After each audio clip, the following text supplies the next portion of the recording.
বাংলাদেশের গন্ধকে বিক্রি করে তাদের অন্যতম প্রধান জীবিকা, কিন্তু বিএসএফ ও পুলিশের সক্রিয়তার কারণে সম্প্রতি জীবিকায় ভাটা পড়তে শুরু করেছে ছামনু ব্লকের গোবিন্দবাড়ি এডিসি ভিলেজের থালছড়া, সচিন্দ্র চৌধুরী পাড়া, বিদ্যাকুমার পাড়া প্রভৃতি জনজাতি অধ্যুষিত এলাকার জনগণের পুলিশের এই বাড়বাড়ন্ত নিয়ে ক্ষুব্ধ স্থানীয়রা। এই অবস্থায় যে কোনো সময় সংশ্লিষ্ট এলাকার পরিস্থিতি উত্তপ্ত হয়ে ওঠার আশঙ্কা প্রকাশ করেছেন স্থানীয়রা। গত 2 দশকেরও বেশি সময় ধরে ছামনু ব্লকের প্রত্যন্ত এলাকাগুলোতে প্রকাশ্যেই গন্ধকে বিক্রি হয়ে আসছে। ধূপকাঠি সহ অন্যান্য বস্তু তৈরিতে ব্যবহৃত হওয়া এই গন্ধকে ছামনু ব্লকের নিকটবর্তী বাংলাদেশের বিভিন্ন এলাকায় পাওয়া যায়।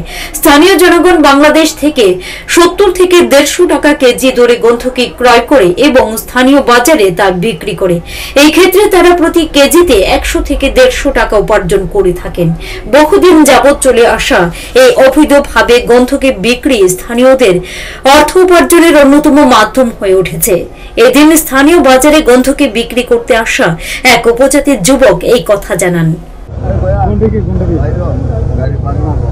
যে কোন জায়গায় টানছেন আপনারা? বাংলাদেশ। যে কত কত করে আনছেন কিনে? আর ইন্ডিয়াতে কত করে চলবো? ত্রিপুরাতে ইন্ডিয়া হলো 75 টাকা করে আছে।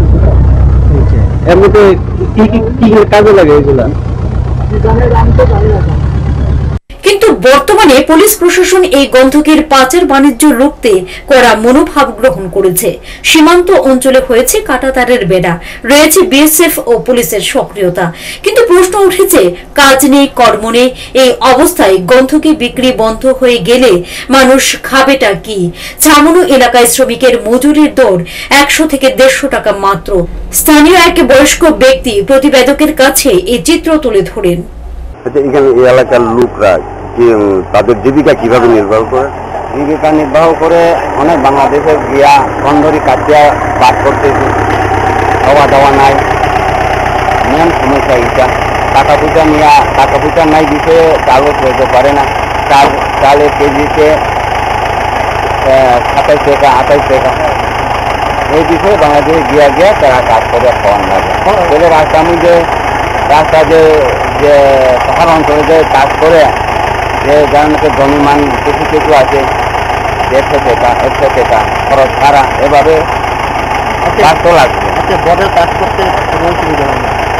বড় জায়গা কাজ করতে সুবিধা নাই, সুবিধা করতে পারে না। খাদ্য তারা দেয় না, নিজেরা খাদ্য দিয়ে আসলে টাকা পয়সা আনে। এভাবে অভাব করতে হবে।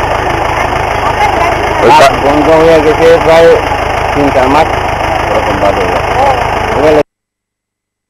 সংশ্লিষ্ট বিষয়টি নিয়ে থালছড়া পুলিশ ফাঁড়ির আধিকারিকের বক্তব্য জানতে চাওয়া হলে তিনি জানান, মাত্র কয়েকদিন হলো তিনি এই ফাঁড়ির দায়িত্বভার গ্রহণ করেছেন, তাই গন্ধকে পাচার বাণিজ্যের ব্যাপারে তিনি তেমন কিছু জানেন না। তবে বিষয়টি ঊর্ধ্বতন কর্তৃপক্ষের দৃষ্টিতে আনবেন তিনি।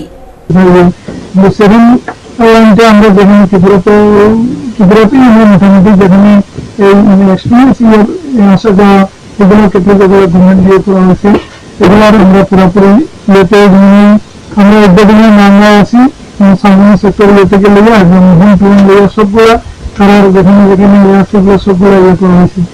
তো ওইটার পিছনে মানে তারা কি মালটা পাস করে দেয় না, তারা নিজেরাই আনে, এটার ব্যাপারে কিন্তু আমি ঠিক বলবো। দেখুন, হতে পারে তার সাথে তারা অনেক রাজন থাকবে, পয়সা করতে পারে।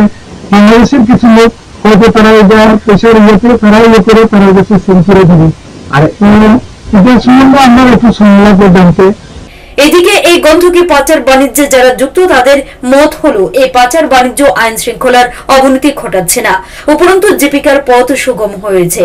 কিন্তু পুলিশি সক্রিয়তায় এই কাজে ভাটা পড়লে উপার্জনহীন হয়ে পড়বেন স্থানীয়রা। এতে করে সমস্যা বাড়বেই, কমবে না। Bureau report, হাল্লাবোল।